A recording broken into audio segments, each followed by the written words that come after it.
Good morning and happy Friday to those joining us for this today for IntelliCredit's loan level stress testing coffee talk. I am honored today to be, my name's David Ruffin. I am the principal of IntelliCredit. I always enjoy connecting with clients and prospects through these webinars and coffee talks. We always enjoy them. I'm honored today to be joining in the presentation and discussion with our managing director, Larry Poole. Larry, would you like Hey, to say hello? yeah, I just want to say thank you for attending. Excited to be here today and really talk. This is going to be conversational, so any Q&A that you have, please feel free. Um, got a lot of experience in banking. Have followed David around a good bit, about 20 years, and I think this is a real pertinent topic, specifically where we are in the credit cycle. Absolutely. First of all, this, as Larry just alluded, this really is about you, the participants today. You are muted, so it isn't voice activated, but we encourage you to submit your questions through the Q&A box. If you've got any technical concerns, perhaps better to use the chat. We'll certainly be monitoring that throughout the coffee talk.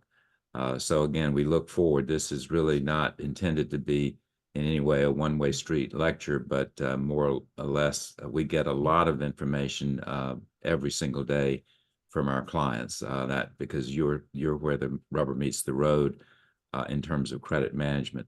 Speaking of credit management, since the inception of IntelliCredit, we have really aspired to build three robust pillars of what we call post-booking risk assessment in banks that is very technologically based. And those three pillars are stress testing, portfolio analytics, and loan review. And what we saw when we formed IntelliCredit in 2019 is many times these were very disparate disciplines performed often by different vendors with different methodologies at different points in time. And while they kind of met a checklist aspect of what was expected to be done in good risk management hygiene, they really did not have much syncing together or have much of a blended message, particularly to a financial institution's executive management and board. So we've strived to do that. Obviously, today we want to focus on one of those pillars, which is of course stress testing, and particularly loan level stress testing. And we'll allude a little bit to the distinctions between the portfolio level and the loan level. Um, we mentioned since 2019, we've been, as they say in business, we've had incredible coast to coast exposure. We've got loan review clients that range from $22.5 billion to West Coast Bank to a small Midwest bank of 72 million. In the tradition of being part of the broader Quick Rate group over the 4 or 5 years we've been in business, we've made our mission to develop very practical and affordable products and solutions, service-based solutions for our clients. And we're very proud to say we feel like we've accomplished quite a bit of exposure nationwide in that regard. So why are we here? We don't want to talk about anything in credit in the abstract. I think it's always important to understand the kind of the lay of the land and the environment that we have to operate day to day, and certainly that has changed. The macro metrics, the data that still shows up in public or call report information remains quite acceptable in terms of credit quality. But there are clearly darker clouds that have emerged largely due to the inflation and the rate increases of the last couple of 3 years, which are clearly now taking tolls on borrowers. The smaller banks have continued to buttress their loan growth almost exclusively in CRE, which other providers of credit nationally, banks and non-banks, seem to be diminishing their exposure in that, which adds another burden, I think, to some of the smaller financial institutions and regional banks to explain their exposures in CRE. And yet again, irrespective of the fact the Fed has reduced rates recently and certainly stopped the increase in rates, we've still got arguably over $1 trillion by estimate of CRE repricing yet left in the pipeline, which is, I know all credit people attending this certainly understand that's going to have an inevitable drag on debt service coverage ratios and the like. We've certainly seen, even in our loan review work, more recent borrower risk downgrades than we've seen probably in a decade. And unfortunately, since the 5 bank failures of last year, we've seen significant additional scrutiny by the regulatory community, including some orders, a number of orders over credit process issues, largely over, I think, a fear by the regulators that they want to make sure there's no contagion of problems. Much of these, we all know, were liquidity and funding issues in failed banks. There only been arguably one true credit failure, a small bank in Iowa last year. So, but that's kind of the lay of the land that I think is always we're having to understand. But today our focus is to really talk about the loan level stress test that what we have developed, and again, as and most importantly, what you're experiencing as participants on this call in that particular area. We have two aspects of our loan level, which is a very comprehensive one that Larry will discuss in some degree of detail, and then we do briefly, we'll just touch on another option that we have that we can companion with loan review. So, Larry, I'll hand it over to you. Yeah, so kind of where this came from, even though IntelliCredit is only 5 years old, we've got a lot of experience doing a lot of loss modeling and stress testing. And I would say probably about 2 years ago, but even more so in the last 6 months, we started hearing from clients, hey, IntelliCredit, do you do loan level stress testing? Our regulators are really on our back. And we started asking questions and really hearing a lot of we need stress testing that projects loan level losses, but also if these hypothetical scenarios are met, what would it do to our capital? And we knew there were other vendors out there that did this, but some of the things that we started getting back was integration is terrible. This is, we need practical board solutions. I don't need 3 months to drag this out. People were really looking for value, but also that's very actionable, also that is low effort and isn't a nightmare if you go with some of the larger vendors. So we really built our loan level stress test with those things in mind. So when I say loan level stress testing, it's fairly simple to go out there and do a stress test on your portfolio based on public call report metrics or peer data. But regulators are saying, no, it's not sufficient to just say my CRE loans have had a 1% loss rate. Let's see what happens if we bring that up to 2%. They wanted to be able to say, okay, I've got 100 loans on my, or 1,000 loans in the loan book. For loan 100, what is the projected loss over a baseline scenario and then over an adverse and a severely adverse scenario? So that truly is when we say bottom up or loan level stress testing, that's what we're talking about.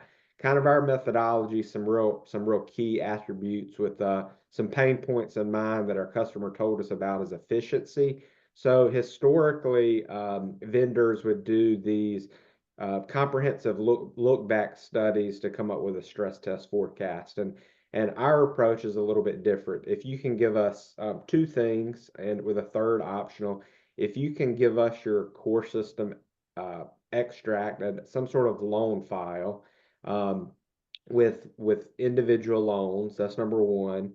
Number two, a list of your impaired loans or your individually analyzed loans with reserve amounts.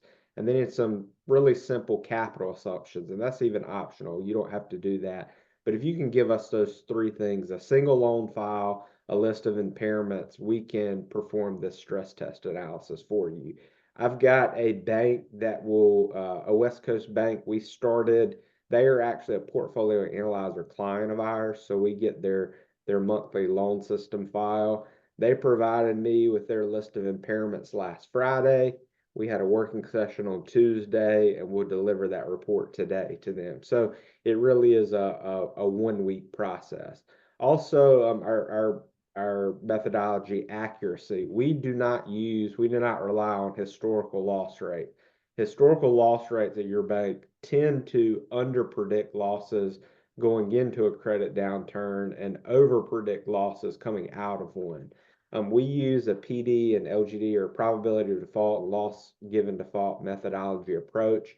And I'll describe that on this next slide, but it's just a more reactive approach to the composition of your portfolio today. So if you have a lot of impairments or a lot of special mention or substandard losses on the or loans on the books today, maybe you haven't had any historical loss experience, but things are trended downward. Our analysis is going to capture that.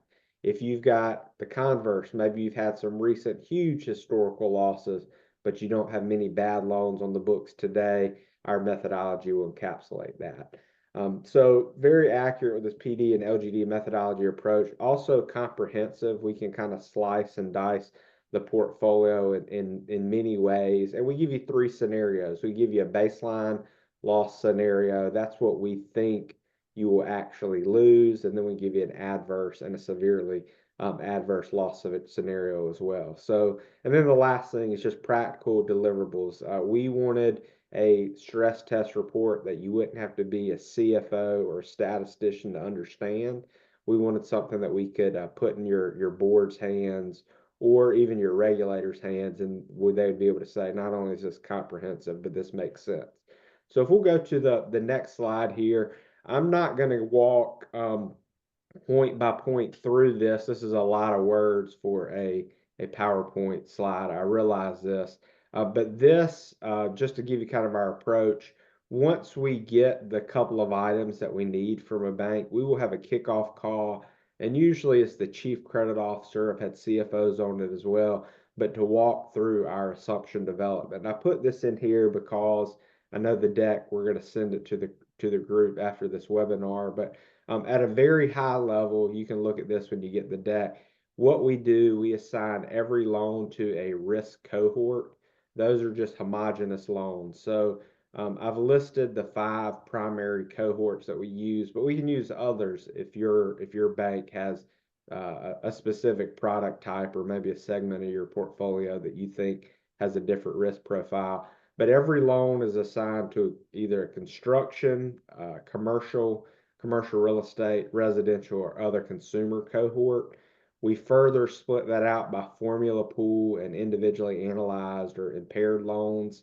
And then here's where I just wanted to talk a little bit about, without getting too into the weeds, every loan within your portfolio is assigned a probability of default and a loss given default. And very simple way to understand that is basically your probability of default is the likelihood that a borrower will not repay, that they'll stop making payments. So think of it as a percentage chance that someone will just stop making payments. For example, if you have a risk grade 3 loan at your bank, which is probably a pretty high quality loan, maybe that loan has a 75 basis point probability of default. So there's a very low likelihood that it will default. A special mention loan probably has a 10 to 12% probability of default. So that's just the likelihood that a borrower won't repay. Loss given default tells you the severity of loss. So it's the percentage of a loan that won't be recovered even after collection. So if a loan has let's say a CRE property has a 30% loss given default, that means if the borrower stops repaying, you're probably going to have to charge off 30% of that loan. So just some key takeaways here. Every loan is assigned a probability of default and loss given default. And then it's just kind of simple math. A loan's PD times this LGD times this balance gives you the loan level loss. I've also already hit on it a bit. We do 3 specific loss projections. A baseline, that would actually be our realistic expectation of loss. What I usually tell chief credit officers when we're going over these reports is Our baseline loss is a 1 year forward look. So in most cases, your CECL number should exceed our baseline loss. And then our adverse and our severely adverse scenarios really are hypothetical, specifically the severely adverse. It's almost an alternate state of the world. So for instance, in this one that I'm doing this week that'll be delivered today, we are projecting, I believe, almost $40 million in losses in this severely adverse scenario. And for that bank specifically, that's like the last 15 years cumulative.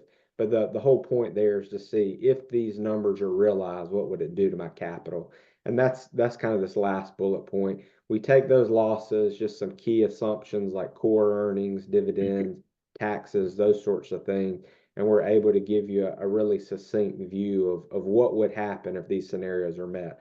So if we'll go to this next slide, I just Yeah, Larry, I apologize. I want to stop 1 minute here and talk about, because you I think quite appropriately alluded to the fact that we're not fixated on net losses. And I do think that's important, because what I've heard from investment bankers and analysts that during M&A activity trying to create credit mark uh, uh, numbers on a prospective merger acquisition deal is that there's a little growing skepticism about net charge-offs being the centerpiece of everything, all the modeling. And we've opted, for example, to take gross charge-offs as opposed to net, right? Because if those of you joining today, particularly in the Southeast, from the Carolinas through Florida, you're talking about there's actually been some banks in net recovery this many years after the great financial crisis because of all the bloodletting on real estate loans. And net recoveries, of course, mean this really does skew the, I think, modeling aspect of this. So we've pivoted over to gross charge-offs versus net charge-offs as a key indicator in this modeling. But one thing too, before you switch, but this is a kind of a key slide. If we engage with your bank in the future to do this, we'd spend a lot of time making sure you understood this and got comfortable with our scenarios and what is a PD and what is a LGD. That's not a silly question, but I think we can simplify it for you. Right. This next slide here is just showing we've got our three scenarios: baseline, adverse, and severely adverse right here. This is a fictitious bank. So if I look at this column that says portfolio balances and take my eyes to the bottom, this is a 1.15 billion loan portfolio. You can see those risk cohorts that I described. So you can see the balances for this portfolio at a given point in time. In the baseline scenario, we have projected almost $10 million in losses, or 86 basis points. If you'll shift your eyes over to that red column, we have projected $46 million in annual losses, which is 4% of the portfolio. So again, this isn't us telling this fictitious bank over the next year we expect you to lose 46 million in credit losses. It's us telling, if you reach these levels, what would it do to your overall capital? So if we go to the next slide here, David, and that this is kind of the key takeaway. This is our kind of summary slide for it all. You can see here again the baseline. We do a 2-year forward look. So we model the credit losses in both year 1 and year 2. And in this bank, if I look at the first gray column that says current as of 6/30/2024, and take my eyes down to the various ratios, the leverage and the capital ratios, this bank is well capitalized today. Only one ratio, their tangible common equity divided by tangible assets, is adequately capitalized. Nothing wrong there, but this is a well capitalized bank. If I go all the way over to the red two columns, if this bank has $46 million in losses over the next 2 years, both year 1 and year 2, that basically drives $14 million net loss for the bank. But even then, you can see the bank remains well capitalized and well or adequately capitalized. So if I'm looking at this as a chief credit officer and a regulator is saying, have you considered, if I know at my bank we've had $10 million in losses over the last 5 years, and I'm saying, look, in this analysis, we're projecting basically 92 million in losses over the next 2 years. And this is the impact on my capital. We've already done these hypothetical scenarios. It really is a big bullet in kind of your quiver with talking to your regulator, or a big bullet with talking to your regulator about overall risk management. It's not just about really trying to accurately project future losses in these adverse and severely adverse scenarios. It's really about more showing this is how we could withstand it as a bank. So I'll pause there. David was going to share. If you've got any questions, see a couple coming in. We'll get to those momentarily. Yeah, one before we get started, move on, and this is a thing I hear a lot from banks. I speak to a lot of trade groups about, almost exclusively in the audience, are no DFAST banks or CCAR level banks in terms of stress test. And again, technically speaking, the smaller banks are not required by any degree of regulatory mandate to do stress testing, but we're certainly hearing that that's almost universal now, no matter what the size of the financial institution is.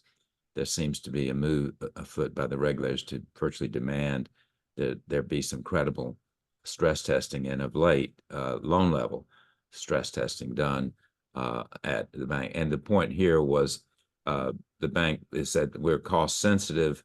What why do we need this? It's that seemingly that simple. It's just part of the regulatory uh, uh, checklist these days, that they feel that that's yet another one of those. As I said earlier, a lot of the orders that are coming out of the regulators these days seem to be directed at credit process deficiencies. What you don't want is this be seen as a credit process weakness if you haven't also added stress tests to your repertoire in terms of managing credit. Um, and again, another comment about making sure someone would understand that PDs, LGDs, I think you have already touched on that, Larry, that we would certainly explain our methodology on how that is done. But that, frankly, that is now probably for almost 20 years now, a kind of a universal Basel rooted aspect of trying to project either a credit mark or calculate a credit mark or project stress. Yeah, so I'd say there we got a pretty strong methodology, and you do not have to be a statistician to understand this, but we'll get you comfortable. A really simplistic way to think about it is probability of default and loss given default each represent 1/2 of a loss rate. So when you multiply those two together, that's the loss rate for that loan. That's right. Yeah, probability of default is driven by risk grade. So loans with lower risk grade or more severe grades, your special mention, substandard, even weak pass would have higher PDs, whereas cash secured, your higher quality loans would have lower PDs. And then loss given default is driven by collateral type. So a really easy way to understand this, if you're doing, let's say HELOCs, you're doing a lot of HELOC lending and CRE lending. For CRE loans, you have pretty strong collateral. So your loss given default may be 30%. Whereas for HELOCs, you're in second position. They have much higher loss given default. Those typically run about 75%. If you have to charge off a HELOC, it's a bigger write down than if you have to charge off a piece of CRE. So we could get you comfortable with that, no problem. Just got one more slide here about deliverables. We are really big on, we want something that the C-suite at the bank can act on, but also something you could put in the hands of your board and your regulators, and they could easily understand it, even though some of your board members aren't day-to-day bankers. So kind of our two key deliverables, we'll give you a summary board level management report. It'll have describe our methodology, also various charts and graphs to help you get comfortable. I just showed two of those on the previous two slides, but then also you'll have an Excel-based workbook of your portfolio. So if we were to do the stress test as of third quarter end, one of our deliverables you would be able to see is an Excel workbook with every single one of your loans, with all of its key metrics, borrower name, note number, balance, risk grade, exposure, all of those things. But you'd also be able to see what's the baseline loss for this loan, what's the adverse loss for this loan, and what's the severely adverse loss. So you could drill down. We'll also give you kind of the top loss drivers. What we really see when we do these analysis is usually the top 25 loss drivers in your portfolio are accounting for over half of the projected losses. So a lot Yeah. of those are going to be impaired loans. A lot of those would be just really large loans. And those are the loans that we tell the bank, hey, you really need to have your head around these and Right. be able to defend your position on these when to your regulators, even if they're past credits. Yeah, a comment's been made many times about also about the you know, distinction between portfolio level and loan level. One of the great benefits we have is our sister division, Quick Analytics, obviously has a very robust tool on portfolio level credit stress testing. Their energy source, as you know, is call report data. They do an excellent job, but therein lies the great benefit of us being connected as a broader corporate family, and that is we've used a lot of uh, their loss data, historical loss data that's rooted in call report information to basically create an efficacy test on our loss given defaults. Uh, right, Larry? I mean, that's one of the great things we have at our disposal. We said at the very beginning of trying to blueprint out an architecture, our loan level stress test. Well, the LGD part of this is almost, as they say, a piece of cake because we've got so much a treasure trove of data over on the quick analytics side based on published and historic Yep, loss aspects. So, absolutely. Yeah. so one of the things too that we alluded to, but certainly not wanting to spend it much time on, is that we have a second option that it uses different methodology, and it's really patterned after an FDIC white paper some years ago, suggesting that it would be adequate for non-complex financial institutions.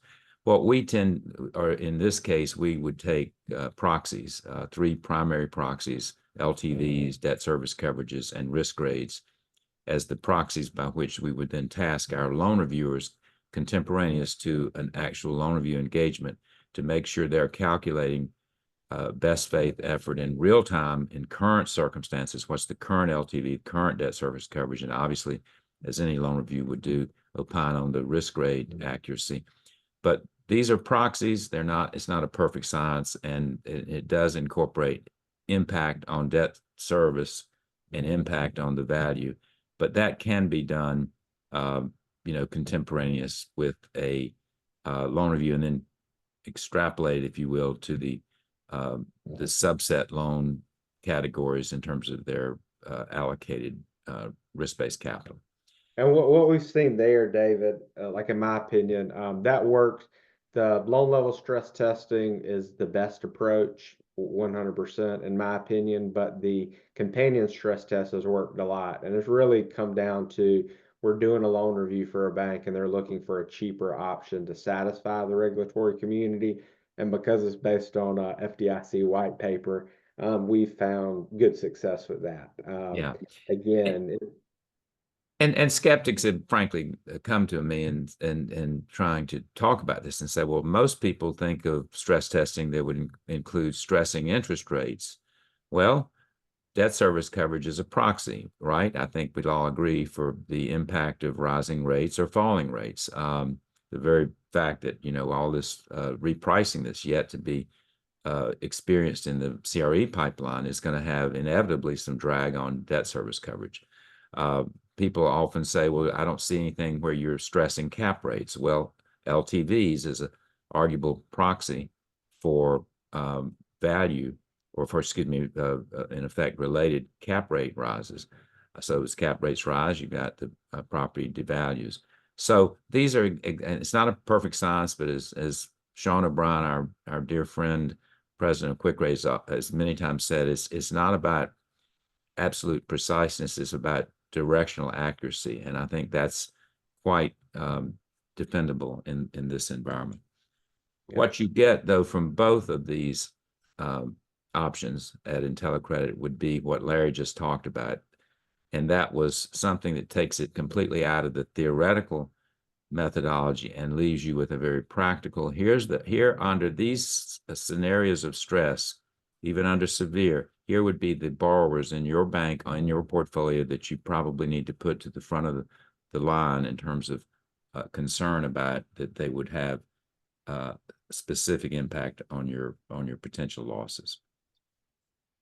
So again, we would encourage further questions from the group here. I know I get more and more questions in the Q&A segments of when I'm presenting to state trade groups. Often it is now focused on stress testing and what impact it's having and so forth. I know a question was asked of me the other day about how important is it to just do it and integrate it with more risk management on top of that. Well, one of the things that I have gotten a common theme of some of the regulatory orders in the last 6 months has been they are not giving a lot of credit for some kind of one-off example. If you don't take that, say, stress test and not only make sure that there is buy-in and it creates dialogue and impact with the credit management team and then the C-suite of the bank, and then on top of that, if it doesn't show up in the board minutes as having a robust discussion of what the impact of that was, and take that yet another dimension, and that is under certain stresses, what is your anticipated capital raise plan and potential impacts on risk appetites. It has a kind of a multi-phased dimension to it that the regulators are trying to, frankly, get away from just doing a loan review as a checkoff, doing a stress test as a checkoff, doing some portfolio analytics as a checkoff. They want to see more synchronized and integrated aspects of these so-called, what we call the pillars of post-booking risk management, integrated into the thought processes and also get into kind of hypothetical plans that go all the way to the board. And unfortunately, that seems to be the centerpiece of a lot of the regulatory orders we've seen in the last few months. Yeah, and I've got a couple more here. How frequently should community banks conduct loan level stress testing? And how do you handle stress testing when a bank has limited charge-off history or only recently changed its lending strategy and management? So the first one, how frequently should you conduct loan level stress testing? I usually tell chief credit officers or chief risk officers, get on a cadence with like your loan review or your ACL methodology review. So once a year, probably best practice. If you're 500 million in assets or even smaller than that, I would say maybe even once every 18 months and you'll be fine. Again, it's not required if you're not a DFAST bank, but it's just showing proactive. And then the second part, how do you handle stress testing when you have limited charge-off history and only recently changed management and or lending strategy? I think that's the beauty of this, not relying on net charge-offs. This works for de novo banks that have no charge-off history. So probabilities of default are based on industry data that we've been able to collect, and then losses given default are based on what David alluded to. We use publicly available data that we're able to pull from Quick Analytics, our sister division. So the biggest thing that drives stress losses in our scenario is the composition of your portfolio today, primarily risk grades. So we're really kind of agnostic to limited loss history or if you've changed management. to the extent that the risk grades are accurate. So if you got new management and you've made a lot of downgrades already, that'll be reflected in our analysis. If there's in a pipeline of loans that you know you're going to downgrade over the next quarter, I would suggest wait a quarter until those downgrades are on the book and then reach out to us. But it's kind of agnostic to charge off history or new management or those sorts of things. Yeah. We have a great Alabama bank client that has, I think, done a masterful job of taking what I just alluded to a moment ago of integrating, and they have a periodic report. They don't just take, say, the loan review report to the board in a kind of a standalone fashion. They have a more broader credit risk management reporting that goes periodically to the board and discussion that includes stress testing. And for example, this particular bank says we do the loan level stress testing. We get what we've talked about in terms of here are the top 10 or top 25 credits that would be the most so potential hotspots if we did incur these degrees of stress. Then they make sure that those loans are being integrated routinely in the loan review. So that's another example of how you cross link these what heretofore have often been thought of as quite separate disciplines that have no relationship to each other. Yeah. But I think that's again the wave of the future in terms of kind of post booking analysis. Let's see, we've got another one here. If you were to do loan level testing on our portfolio of commercial loans, what key metrics would you need for each loan? Yeah, can I take this one, David? Yes. When I talk to people, I almost think after some of them have a little PTSD from other vendors. It's pretty simple. We try to start with the ILDR file. That's your regulatory alert file that's used for all call reporting, but we can take anything. We can take any Excel workbook as long as it's loan level, but there's really only a couple of metrics that we need. We would get more than these, but we really need balances. We need loan level risk grades, and then we need basically FFIC codes because we want to collateral type and days past due. If I had those four fields, I could do our I could do our stress test.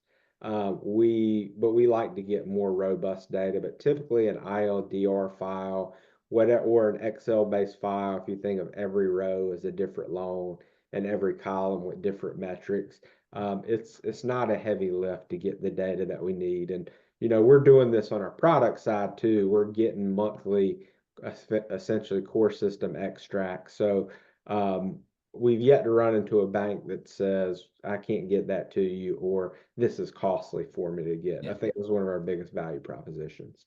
Well, one of the things I have to clearly say, because we made a decision that I think back in 2019 that kept our costs down to our clients and ourselves as we went as Larry just said, the extract route rather than the API route to core systems. It keeps us agnostic to the core and not being a full-blown LOS vendor where we don't have to convert virtually every aspect of your bank's coding and processes. And the sometimes months that it takes to go through that type of conversion. Everything we do at IntelliCredit is usually can have you up and running in a day or two. As long as we can understand the idiosyncratic mapping of your codes, which every bank, of course, has uniquenesses to their coding and their risk rating schemes. All of that is understandable fairly quickly. We're fairly astute now at making that a very efficient process. And again, this is just a very, very simple day or two at max to even have you up and running on any of that. So that's one of the advantages, I think, of frankly staying post-booking focused from an IntelliCredit point of view. I think, David, I think we've answered all of the questions that have been put in so far. So if you got any stragglers, get them in, and we want to obviously be respectful of your time, but make sure we get to everything that's on your minds. Yeah, absolutely here. So I just want to again thank you on this Friday. Hope everyone is going to have a great weekend coming up. But if there's anything we can do for you at IntelliCredit that would cover these three kind of primary areas, we have licensees that use our system largely for in-house loan review. They don't use third-party vendors. We obviously provide a lot of third-party loan review engagements. We provide the loan level stress test. Embedded in our platform is the portfolio analyzer as well as the annual review module that can be done. And so again, I think you've already heard we can get you up and running very, very quickly. It's not like the typical conversions that you have to endure when you're trying to do a broader program or change to a much broader LOS system. Again, I encourage you to visit. Not unlike what we're trying to do today is to put out thought leadership material. We write articles. We speak quite a bit at your trade organizations all across the country. We do webinars. I know Sean and I will be coming up a couple of weeks. We're hopefully within now 5 days of being able to scrape third quarter call report data, which we'll do a quarterly update on that. But we very much value the ability to provide this to our audience, and we encourage you to visit our website in that regard too. I also would be remiss not to remind you that yet another Cecil Coffee Talk is scheduled for November 1 at 10 a.m. Eastern Time. That, of course, has been a very big hit over the last year to 18 months as people have finalized some of their conversion to the Cecil methodology. That continues to be a very, very popular coffee talk. Again, we very much thank you for attending as always, and please reach out to Larry and me personally, or to IntelliCredit generally, or to our website if there's anything. I know we're in the kind of the throes of RFP season for loan review. We would really be honored if you would reach out to us to give us a shot at that, because we do have some inducement on some particularly up to 6 months free use of our portfolio analyzer tool if we can come to terms on a loan review for next year, 2025. Again, thank you so much for attending as always. We appreciate your business and your valuable time today. Yeah, thanks everyone.